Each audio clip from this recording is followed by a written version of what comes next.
형제님에 대한 소개인데 제가 지난주에 들으니까 우리 윤 형제님은 작곡가세요. 근데 윤 형제님이 작곡한 노래를 전 세계에서 1억 명이 들었대요. 이게 1억 명이 몇 명인지 감이 안 오죠. 비교하면 제가 수년 동안 일주일 내내 설교하잖아요. 새벽 설교. 수년 동안 제 설교를 클릭하고 들은 사람이 4만 7천 명밖에 안 돼요.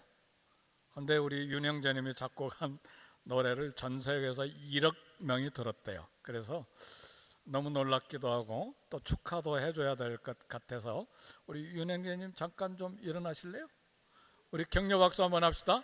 일어나세요. 네. 놀랍습니다. 또 잘 탤런트 사용하셔서 하나님을 위한 작곡을 할 수 있기를 바랍니다. 사람들은 과거를 아름답게 상상합니다. 그리고 아름답게 추억하기를 좋아합니다. 그래서 어린 시절, 소년, 소녀 때의 일들, 고향 이야기가 나오면 그저 기쁘고 또 좋아서 이야기의 꽃을 피웁니다. 그런 식으로 우리 교회들도 초대교회를 교회의 모범으로 알고 초대교회로 돌아가자, 그런 말을 합니다.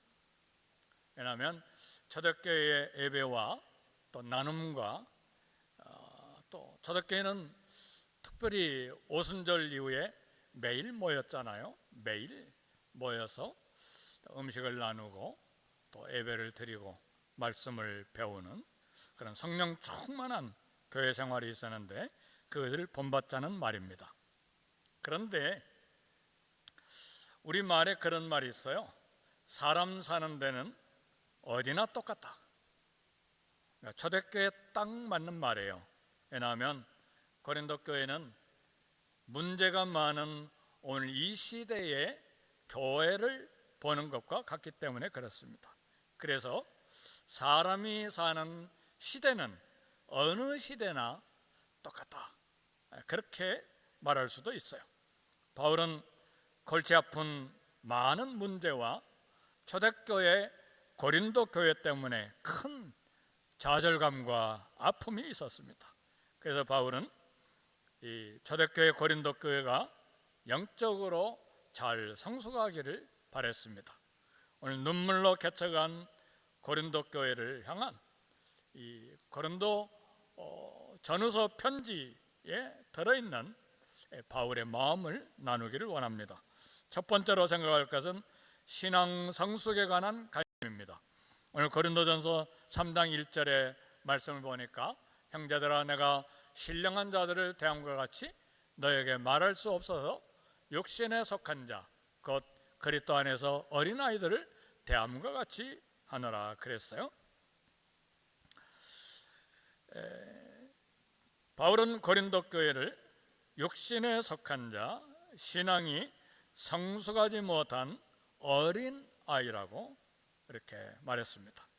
고린도 교회는 복음을 듣고 벌써 예수님을 믿은 지 바울이 고린도 교회를 개척하고 상당한 세월이 흘렀는데 예수님 믿었지만 삶의 변화, 성숙함이 없었습니다.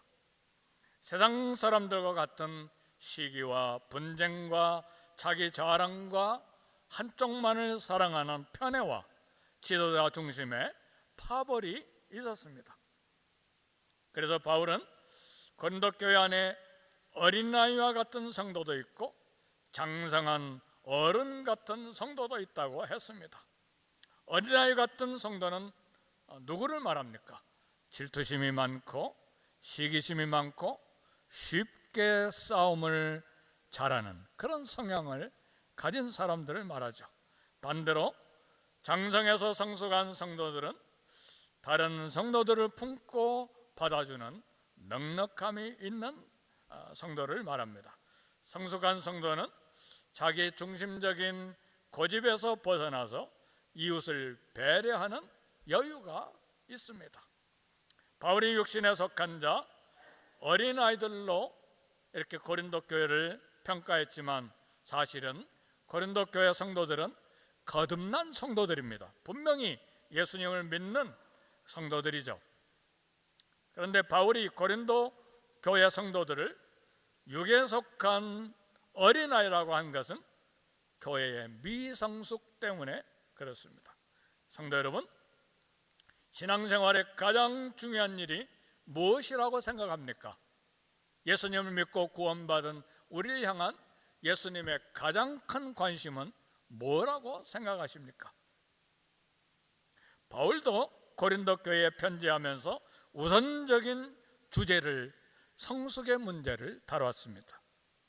고린도 교회 시기, 질투, 자기 자랑, 분열된 당파, 이것은 분명히 미성숙의 문제였기 때문에 그렇습니다. 우리가 우리 자신에 대해서, 우리 자녀들에 대해서, 교회에 대해서 가장 먼저 생각할 것은 성숙의 문제입니다. 어린아이가 계속 젖만 먹으려고 하면 젖을 끊고 이유식을 먹이라고 애를 씁니다. 제가 시골에서 봤는데요, 시골 이웃 아주머니들이 아기들이 젖을 더 이상 먹지 않게 하려고 젖꼭지에다가 쓴 것을 바르는 것을 봤어요. 그렇잖아요. 계속 7살, 10살 됐는데도 젖만 먹으면 어떻게 됩니까? 얼른 밥도 먹어야 되잖아요. 이유식부터 시작해서 계속 자라도록 단단한 음식인 밥도 먹고 고기도 먹도록 해줘야 되기 때문에 그렇죠. 그리고 어린아이들이 나이에 비해서 신체적인 성장이 느리면 얼마나 걱정이 많습니까? 병원에 가서 의사 선생님들을 상담하고 키 크는 일을 위해서 애를 쓰잖아요. 그리고 자녀가 성장함에 따라서 유치원에 보내고 초등학교를 보내서 나이에 맞는 교육을 시키려고 열정을 갖습니다. 그러나 자녀들의 신앙 성숙에는 별다른 관심을 갖지 않는 것이 보통이에요.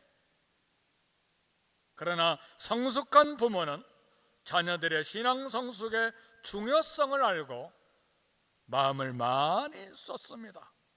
자녀가 아무리 공부를 잘하고 자녀가 아무리 돈을 잘 벌어도 신앙생활이 시원치 아니하면 부모에게 큰 기도 제목이죠.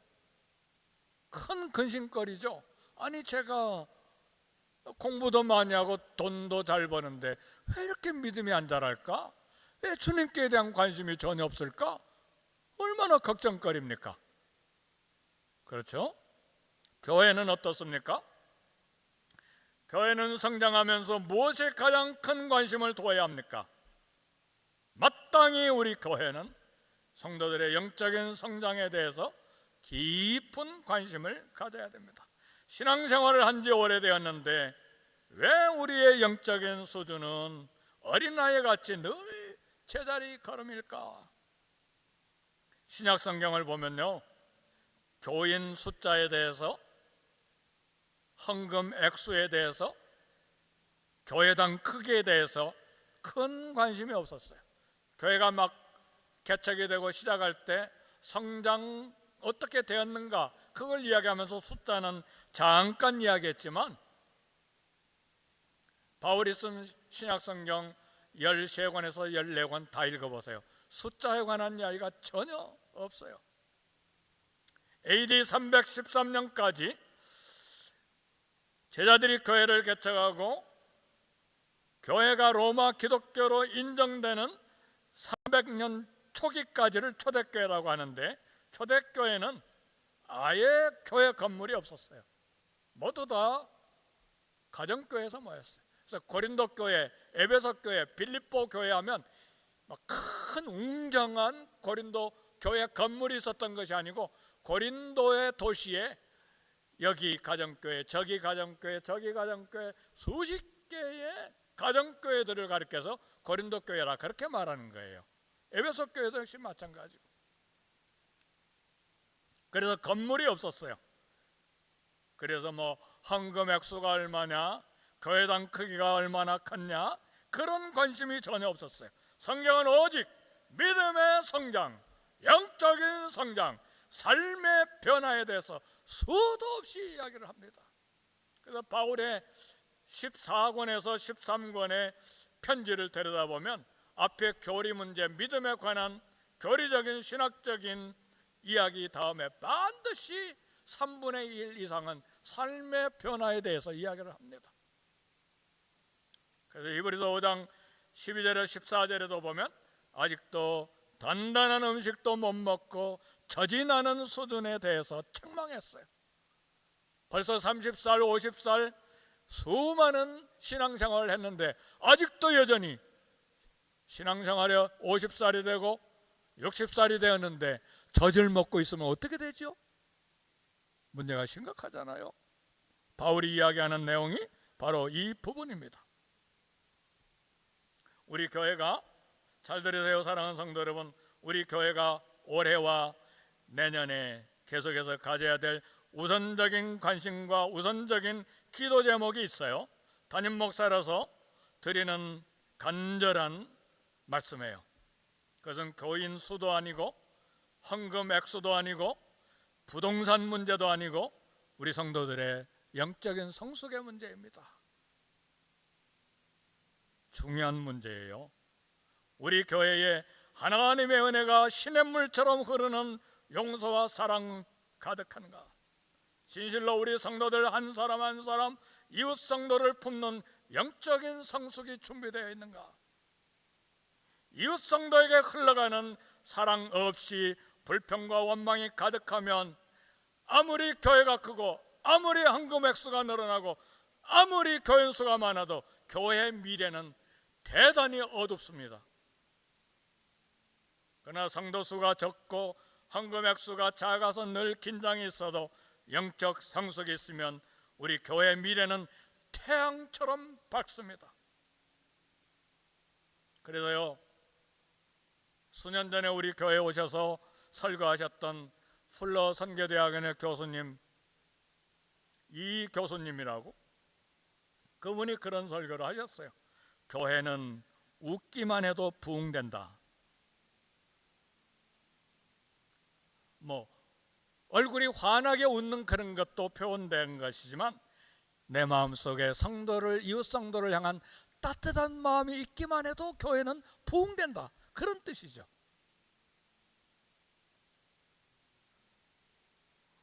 고린도 교회나 오늘 이 시대의 교회나 시대는 변했어도 영적 성숙의 중요성은 똑같습니다. 우리가 바둑하는 사람, 장기를 두는 사람 보면 한 달 배운 사람하고 10년이 넘는 경력의 고수들과 분명한 차이가 있어요. 한번 생각해 보세요. 저도 바둑 7급까지 뒀는데 1급, 2급하고는 차이가 하늘과 땅이죠. 그렇죠? 신앙생활이 10년, 20년, 30년, 40년 오래되었는데 영적 성숙이 보이지 아니한다면 우리 주님이 얼마나 걱정하시겠어요? 이게 바울의 마음이에요. 그래서 우리 교회가 중요하게 집중해야 될 관심사는 나의 영적인 성숙의 문제요, 우리 성도들의 영적인 성숙의 문제예요. 이 영적인 성숙의 문제가 있을 때 교회의 많은 문제들이 해결이 됩니다. 재정 문제도, 숫자의 문제도, 우리 교회당 부동산의 문제도 다 해결이 되는 것이죠. 성도들의 영적 성숙의 목표는 우리 예수님의 장성한 분량까지 자라는 거예요. 예수님의 수준까지 자라가는 거예요. 그렇게 될 사람은 없지만 우리 성경에는 우리가 어디까지 자라가야 되느냐의 목표를 정해주셨어요. 예수님까지다.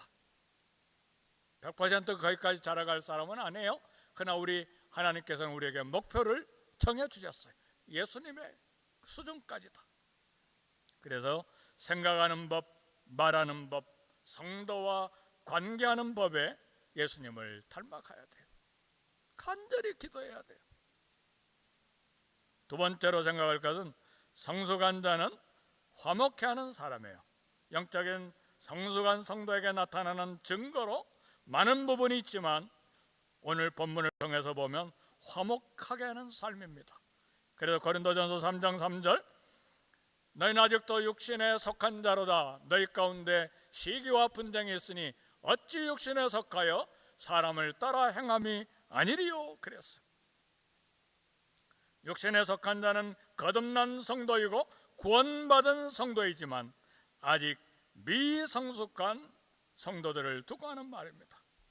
누구보다도 영적인 은사를 많이 받아 수준이 높다고 생각한 고린도 교회는 큰 충격을 받았어요. 왜요? 바울이 너희들은 육신에 속한 사람이다. 무슨 말을 했냐? 너희는 아직도 육신에 속한 사람이다. 십수년이 지난 교회인데 아직도.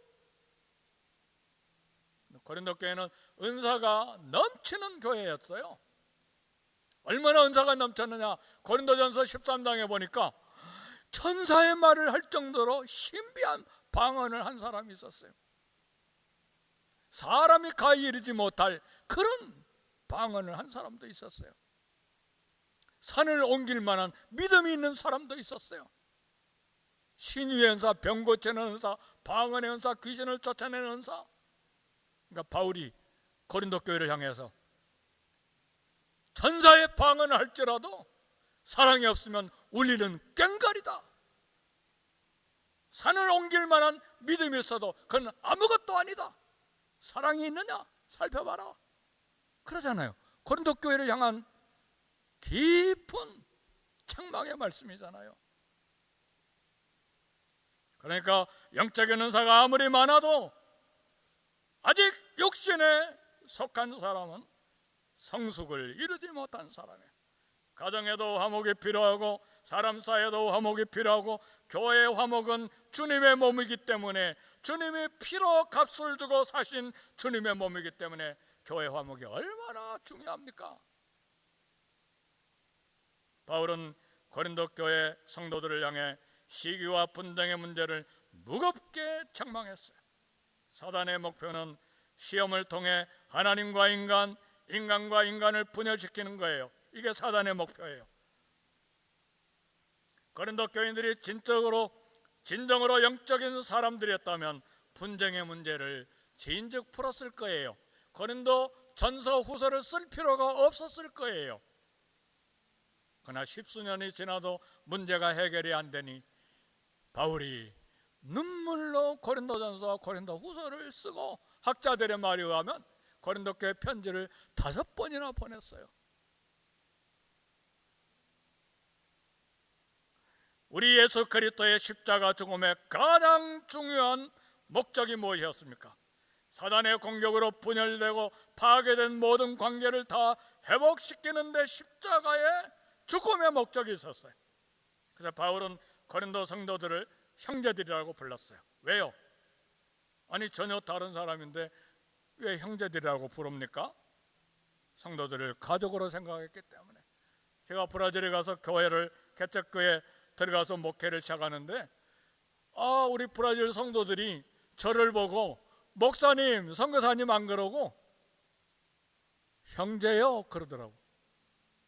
브라질 말로 아미고 그래요.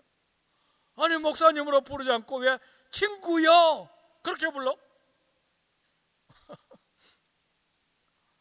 교회 언어가 벌써 우리보다 성숙된 기독교적인 언어를 사용하고 있는 거예요.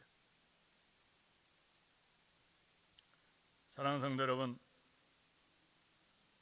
누가 영적으로 성숙한 사람입니까? 성도들을 가족, 형제, 자매로 생각하는 사람이에요. 그 따뜻한 마음을 서로 갖는 거예요. 그래서 교회는 웃기만 해도 부흥한다는 말이 일리가 있는 말씀이에요. 기도합니까? 성경을 읽습니까? 술, 담배 하지 않습니까? 크리스찬의 라이프 스타일로 중요한 부분이에요. 그러나 아무리 기도하고 아무리 성경을 읽고 아무리 술, 담배 하지 아니하는 경건한 삶이 있어도 화목이 있는지를 점검해야 돼요. 그래야 성숙과 미성숙이 나눠지는 거예요. 사도 바울은 육신에 속한 자가 누구인지 분명하게 확실하게 말했어요. 갈라디아서 5장 19절 20절에 보니까 육체의 일은 분명하니 곧 음행과 더러운 것과 호색과 우상숭배와 주술과 원수 맺는 것, 분쟁, 시기, 분냄, 당지는 것과 분열함이라 그랬어요. 이게 육체의 일이라 그랬어요. 이것이 바로 바울이 책망하는 고린도 교회 성도들의 육신에 속한 어린아이의 특징들입니다. 그러므로 기도가 유창해도, 헌금을 많이 내도, 성경을 많이 알아도, 은사 체험이 있어도 당을 짓고 팔을 만들어 분열시키면 그리스도의 몸을 찢는 육체에 속한 자입니다. 얼마나 두려운 말씀이에요. 세상 사람들을 두고 하는 말이 아니죠. 고린도 안에 있는 성도들을 향한 말이에요. 사랑과 진리로 화평케 하며 분열 있는 것에 화목을 이루어 하나가 되게 하는 것이 그리스도인의 일입니다. 성 프란체스코가 사랑의 도구가 되게 해주소서, 그런 기도를 했죠. 영적인 성도는 하나님이 그리스도와 하나이신 것처럼 성도들을 하나가 되게 합니다. 빌립보서 2장 1절에도 마음을 같이하여 같은 사랑을 가지고 뜻을 합하며 한 마음을 품어 그랬습니다. 바울이 개척한 빌립보 교회도, 그 아름다운 교회도 벌써 마음을 같이하고 같은 사랑을 갖는 일에 문제가 생겨서 뜻을 합하며 한 마음을 품으라고 감옥에 있었던 사도 바울이 감옥 밖에 있는 빌립보 교회에 편지를 보냈으니 그것이 빌립보서가 되는 것입니다. 어떻게 영적인 사람들은 같은 사랑을 가지고 뜻을 합하며 한 마음을 품는가? 갈라디아서 5장 22절이 말합니다. 그리스도 예수의 사람들은 육체와 함께 그 정욕과 탐심을 십자가에 못 박았느니라. 저와 여러분들이 그리스도 예수의 사람들입니까? 그럼 그 정욕과 탐심을 십자가에 못 박은 사람들입니다. 그 정욕과 탐심이 무엇입니까? 꼭 육체적인 쾌락을 누리는 그런 음란만을 말합니까? 우리 안에 있는 온갖 고집과 자존심과 그리고 나를 드러내려고 하는 그 모든 교만함, 그런 것들이 정욕과 탐심이죠. 영적으로 성숙한 자는 분열이 있는 것에 평화의 도구가 되는 사람입니다. 진정한 선지자적인 사역과 진정한 제사장적인 사역은 화목해 하는 일이에요. 왜 그렇습니까? 선지자들도 넘치는 위로의 말씀으로 영적인 회복을 위해 눈물로 최선을 다하잖아요. 에레미야 선지자는 눈물의 선지자잖아요. 하나님과 백성들의 화합을 위해서 눈물 흘리고 또 눈물 흘린 게 에레미야 애가서잖아요. 제사장들은 이웃의 죄를 자신의 죄로 알고 대신 회개하며 중보기도 했어요. 성도 여러분, 누가 우리 교회의 진정한 영적인 성숙자입니까? 화목해 하는 성도예요. 나는 수십 년 믿었으니까, 나는 이런 직분을 가지고 있으니까 천만에요. 진정한 영적인 성숙자는 화목해 하는 성도예요. 누가 하나님의 아들입니까? 화평케 한 자는 복이 있나니 그들이 하나님의 아들이라 일컬음을 받을 것이며, 하나님의 자녀입니까? 하나님을 아버지로 부릅니까? 나타나는 증거 열매가 뭡니까? 화평케 한 자는 복이 있나니 저들이 하나님의 아들이라 일컬음을 받을 것이며. 세 번째, 신앙의 대상은 한 분 그리스도이십니다. 영적으로 성숙한 성도들이 믿고 따르는 대상은 사람이 아니라 그리스도세요. 고린도 교회는 신앙 대상이 하나님이 아니라 끼리끼리 사람을 따랐어요. 고린도전서 3장 4절에 보니까 어떤 이는 말하되 나는 바울에게라 하고 다른 이는 나는 아볼로에게라 하니 너희가 육의 사람이 아니리요. 사람을 중심으로 신앙생활하면요, 결과가 어떻게 되느냐? 고린도 교회 같은 분파가 생겨요. 사람을 따라 신앙생활하면 결과가 어떻게 되느냐? 그 사람이 반드시 실망시킬 때가 오거든요. 그러니까 예배가 무너져요. 봉사도 무너져요. 기도도 무너져요. 쉽게 무너져요. 하목사가 신앙의 대상으로 생각되고 신앙생활하는 사람은 목사를 좀 위로하기 위해서 기도도 하고 전도도 하고 헌금도 내고 모든 일에 다 참여하자. 하목사가 실망을 주면 어떻게 되죠? 기도, 예배, 헌금, 전도, 선교 다 무너지는 거예요. 하목사가 신앙의 대상이 아니에요. 예수 그리스도이신 걸 믿으십니까? 우리의 신앙의 대상은 예수님이어야 돼요. 아무리 장로님이 존경스럽다 하더라도 우리 장로님이 신앙의 대상이 아니에요. 우리가 따르고 믿고 본받아야 될 신앙의 대상은 우리 하나님이세요. 우리 장로님들이 실망 안 시켜주는 영원한 온전한 인격자입니까? 하목사도 설교하지만 부족함이 수십 가지가 넘는데요. 신앙생활 인간을 중심으로 하는 게 아닙니다. 히브리서 12장 2절은 말합니다. 믿음의 주여 온전케 하시는 예수를 바라봐라. 우리의 믿음의 주님, 우리를 온전케 하시는 우리 예수님, 예수를 바라보자. 영어 성경에는 fix라고 그랬어요. Fix on Jesus. 고정시키라는 말이에요. 사람에게 우리의 눈과 신앙을 고정시키지 말고 예수님께 Fix on Jesus. 사람을 중심으로 신앙생활하면 결과 고린도 교회와 같은 분파가 생기기 때문에 그렇습니다. 그리스도인이라는 말은 안디옥 초대교회에서 처음 사용된 말인데 그리스도를 믿고 따르는 사람들을 말해요. 바울파 아볼로파는 그리스도를 따르는 자가 아니라 사람을 따르는 당파예요. 바울을 따르고 아볼로를 따르는 사람들이에요. 그리스도의 사람들이 아니에요. 우리가 참다운 그리스도인이 되려면 사람 지도자를 따르는 것이 아니라 그리스도를 바라봐야 돼요. 그리스도인은 그리스도의 사람이며 그리스도를 따르는 사람임을 절대로 잊어서는 안 돼요. 우리 자신의 믿음을 위해서 그래요. 왜냐하면 사람은 사람이기 때문에, 사람은 인간이기 때문에 사람 보고 신앙생활하면 무너지게 돼 있어요.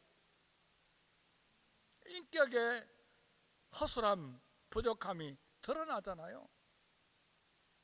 사랑하는 성도, 우리 집에서 일주일만 저하고 같이 신앙생활 해보세요. 그냥 부실한 게 10가지, 20가지, 30가지도 넘게 나올 거예요.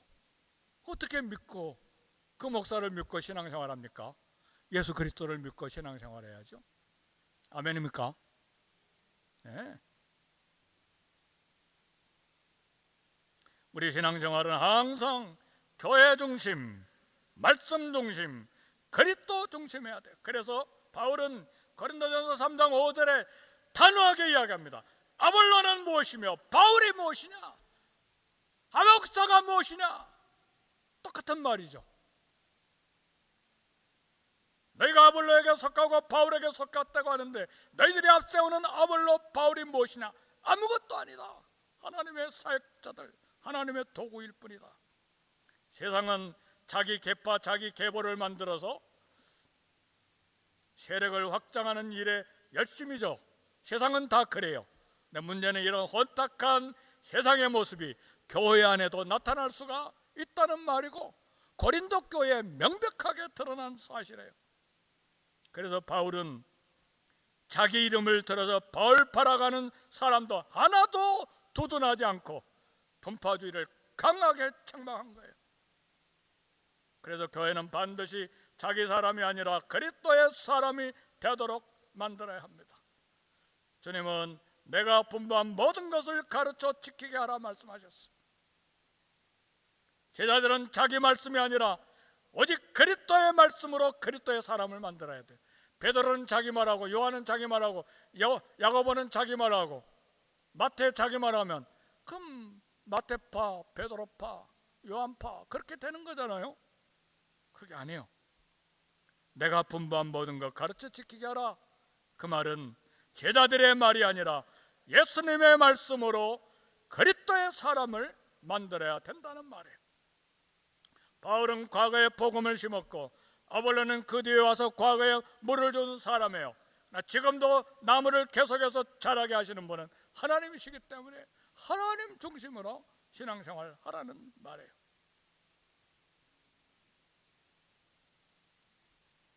요한복음 6장에 보면 예수님이 만드신 오병이의 기적이 우리에게 주는 특별한 교훈이 하나 있어요. 벳세다 빈들에서 예수님이 보리떡 5개와 물고기 2마리로 5,000명, 남자만 5,000명이니까 어린아이, 노인들, 여자들, 여성들까지 포함하면 상당히 많은 숫자가 모였는데 이 잔치에서 제자들이 한 일은 주님 심부름 일밖에 없었어요. 제자들이 이렇게 많은 사람들을 빈들 벳세다 광야로 광고해서 초청한 적이 없어요. 그냥 예수님의 이름을 듣고 몰려든 사람이에요. 이 수많은 사람들이 먹고도 남을 충분한 음식이 어떻게 준비되었는가? 제자들이 돈을 내서 준비한 게 아니에요. 이 5,000명이나 되는 사람들, 우리 교회 5, 60명 식사 대접하는 것도 그것도 생각하고 겨우 1년에 한 번 대접하는데 5,000명이 되는 사람들 어떻게 대접하느냐 그 말이에요.